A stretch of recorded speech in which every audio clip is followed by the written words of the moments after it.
It features wide aisleways, generous white space, warm directional lighting, and minimalist wooden or matte black features or fixtures, and the environment feels calm and curated.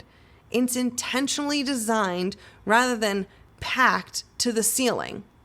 Hey girl, okay, let's talk about branding and what the difference is between mediocre branding and elevated branding, and why your branding could be affecting the growth of your business year after year. Do you want a premium brand and serve your ideal clients, but struggle with burnout and the confidence to charge more? If so, you're in the right place. Hey, I'm Megan, serial entrepreneur and your business coach bestie. I learned the secret of how to scale my business and multiply what God has entrusted to me. Premium pricing. If you're ready for biblical strategies, making peace with money, and multiplying what God has called you to steward, grab your laptop and grab your coffee, girlfriend. This one is for you. So before we dive into branding strategy, I first want to go over and share with you the biggest differences that can be found between a run-of-the-mill brand and an elevated brand. Area number one would be, what is your core focus? What is the core focus of the brand overall in general? A run-of-the-mill brand is typically entirely transactional. It focuses heavily on lower prices and serving the masses. An elevated brand's core focus is entirely relational. The focus is clear on the mission. It's hyper niched down. Emotional connection is super important, which creates long-term loyal customers. The next key would be in the design and the aesthetic.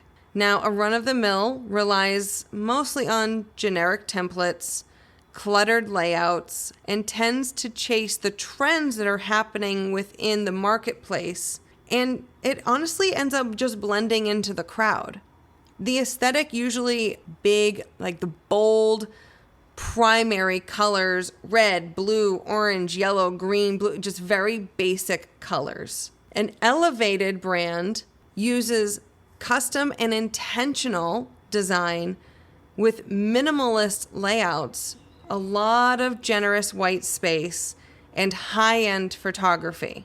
Now, if you're thinking already, dang girl, this is going to break the bank.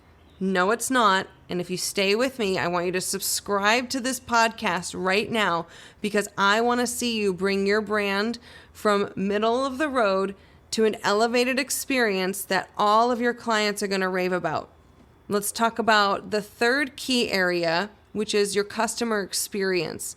A run-of-the-mill brand is mostly very hands-off. Maybe you have self-checkout. Some of you can probably think of some big box stores that are like that. You're seeing less and less people at the register. Not a lot of interactions either from the staff or even just more of a streamlined come in, do it yourself and leave sort of experience. You have very basic packaging, nothing like ooh, ah, shiny or anything to write home about. And honestly, generic customer support. You probably don't even get a human being to talk to because now everything is automated and AI generated. The human aspect has almost been completely taken out of just for the sake of cutting costs and serving you the bare minimum. An elevated brand's customer experience, it takes you on a journey. It's seamless and it's immersive. And even the packaging has been so strategically thought about that you, when you open it, you go, wow, like this is really cool, or this is really special. This was really thought through on such a deep level. And it's something that you remember. And the last key that I want to share with you is the market positioning. A run-of-the-mill brand is viewed as a replaceable commodity. Some of you might be thinking a Walmart or a McDonald's. You think, well, if Walmart goes, I can just go to Target. Or if McDonald's goes, which please, I hope you don't eat at McDonald's, but that's not my say, that there's Burger King or Wendy's. And in that positioning, these brands have to constantly compete on price and run discounts in order just to get sales. But an elevated brand's market positioning is viewed as a premium authority. Yes, please. It commands a higher price because customers perceive it as a higher value and it's status driven. So that might seem like, hoity-toity, but which experience are you going to talk about and share about with your friends and family? Because anybody can go down the street and go to a Walmart. Anybody can do that because they serve the masses. But God didn't call you to serve everybody. He has called you to this time in this place to serve with excellence. And we serve a God that does not settle for mediocre because he's a king. And I don't say this so that you can have a bigger ego because we constantly obviously have to die to self. But our business, our brand, at every single touch point should give the sense of wow, because it's been intentionally thought through and it has the Holy Spirit saturated all over it. And yes, while Walmart is a massively successful business, its brand is intentionally built around utility and low costs. I mean, its slogan alone is save money, live better. Always low prices. Target is another example. Expect more and pay less. Whereas upscale retailers or brands build their businesses around status, curation, and the overall experience. So some of you might be listening right now and thinking, well, yeah, I do all of my grocery shopping at Walmart. But if you live in Southern California, you're probably very familiar with Era One, which is a highly curated, thought through food shopping experience that focuses on local farms, all organic. And yes, it might be a little bit more expensive, but you're getting a better quality. You're getting a different experience. You're getting food that is made right there in front of you practically. And though I know it might not be for everybody all the time, I just want to use these two examples so you can get a better idea of where your brand is at currently and where the possibility could be for your growth and potential. Because I know if you're listening to this episode right now, you're somebody that loves to serve people and serve them with excellence. And girl, I am telling you right now, you can't do that if you're broke, burnt out, and bitter. And some of you have a dream of using your business finances in order to bless the kingdom of heaven.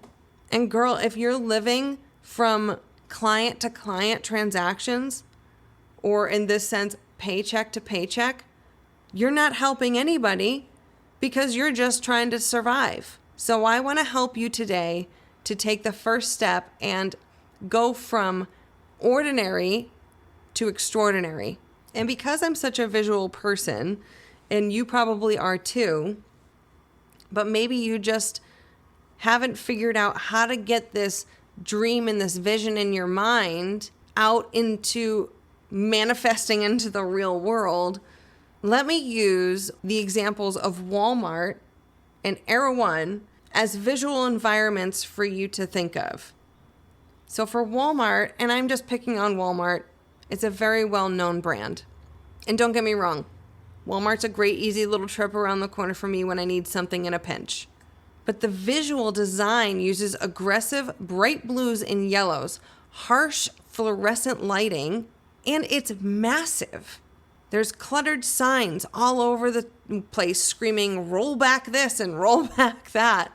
The focus is on moving high volumes of inventory, not aesthetic. And in branding science, it is shown that the bold colors, the generic red, yellows, blues, greens are on those fast-paced brands because they want to move you through faster.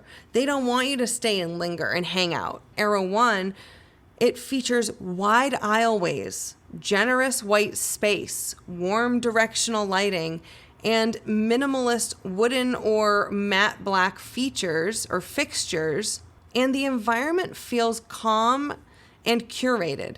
It's intentionally designed rather than packed to the ceiling. Let me touch on a different topic regarding price and perception. For a generic store, customers inspect prices super closely. If Walmart raises the price of a gallon of milk by 50 cents, shoppers notice and feel frustrated because the relationship is entirely transactional.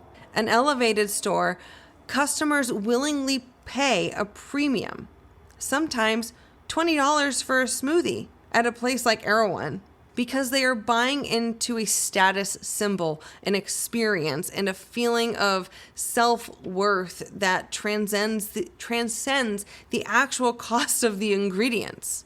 So the question you need to ask yourself today is, are you trying to scale through high volume and low price sales like a Walmart? Or do you want to attract fewer high-paying customers who value design and status, which is the upscale model? I also want to give you a hall pass and tell you that having a premium product or an elevated brand is not sinful.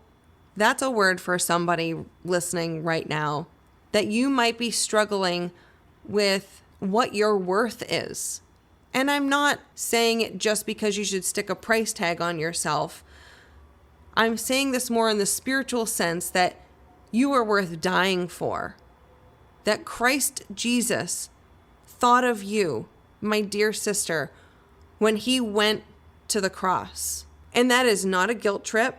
That is just fact. He thought of you and me when he sacrificed his life for us so that we could be set free and so that we could share with others the good news of Christ through our life and through our businesses. And if you're in the marketplace, you're going to be constantly in spiritual warfare because the enemy, the father of all lies, rules in this world, especially in the business world. So if you're a warrior, like I know that you are, because if you're courageous enough to go into business, you're courageous enough to go into prayer battle over territory, whether it be in the digital space or in the physical space for the kingdom.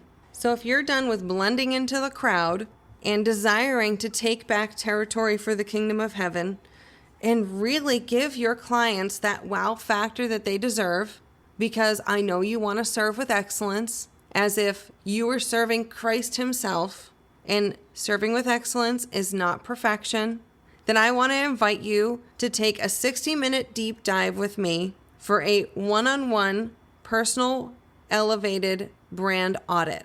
I want to sit down with you with your favorite cup of coffee or tea and give your overall brand a health check and see where you're currently standing in the marketplace. And the benefit of this is sometimes we just need a second set of eyes on what we're constantly looking at. I know I do for my own business. That's why I hire coaches to coach me with my business. And what I do is that I've helped multiple women take their brands from ordinary to extraordinary, while never losing their faith aspect, unapologetically being Christian. Because you can be a Christian and have an elevated premium brand. I am a clear representation of that, having a highly successful massage therapy spa business that was multiple six figures for years, 2 locations, multiple staff members, that allowed me through premium elevated branding to be able to spend time more with my family, especially when I started to have kids, and manage my business from my home. Now, don't get me wrong. You might not want to be managing your business from your home. You may want to be able to work more in your business than on your business. So sis, if you're constantly in this striving and hustle mode and you're blending in with the crowd, you can't afford to hire a virtual assistant or a manager or staff members to train up and help with your demand. And in my elevated brand audit, I want to help you uncover your unique value proposition, your UVP. I want to help you cut through any kind of messaging confusion that you have. I want to help you unlock premium pricing power and direct accountability and faster execution to some areas that really need your attention rather than just busily spinning your wheels at throwing spaghetti at the wall, seeing what sticks next. Let's examine your visual identity. Let's make something that is good and make it great. And as you're listening to this episode right now, I want to tell you, I have a few spots that just opened up for the month of July for your personal elevated brand audit. So we can take a behind the scenes look at your brand. Maybe it's your website, or maybe it's your client experiences, and figure out why you're feeling stuck so you can reflect the vision that God has given you. And because you're feeling stuck, you probably don't have a business problem. You have a brand problem. And what you'll get in this brand audit is a clear diagnosis to understand exactly where your brand is positioned right now and why you're attracting the clients you are. Or maybe it's a touch point that you'd like to add for a little bit more je ne sais quoi, if I may, to give that wow factor experience for your clients because you love them and you want to serve them so well. I'll give you an actionable plan, and we don't fix everything at once. All we do is cover what matters first. So if you're interested in working one-on-one with me for a brand audit, I want you to go to courageouslikeher.com/brand-audit to get started today. And hey, if you have a question that you want me to answer on the podcast, you can submit that to Meghan@courageouslikeher.com. That's Meghan with an H, Meghan @courageouslikeher.com. All right, girl. So you have a choice. Going forward, do you want to be a McDonald's or a Walmart? Or do you want to give an elevated brand experience that your clients will rave about to all of their friends and family? You have a choice. I know you're going to make the right one. Until next time, be well and God bless. Hey girl, I hope you enjoyed today's episode. If so, would you take 30 seconds and share this with a friend who may want to scale her business without relying on hustle? Also, please leave a quick review for the show on Apple Podcasts. It lights me up to know that this podcast is helping you. Okay, time to go reheat my coffee, be a mom, and a CEO.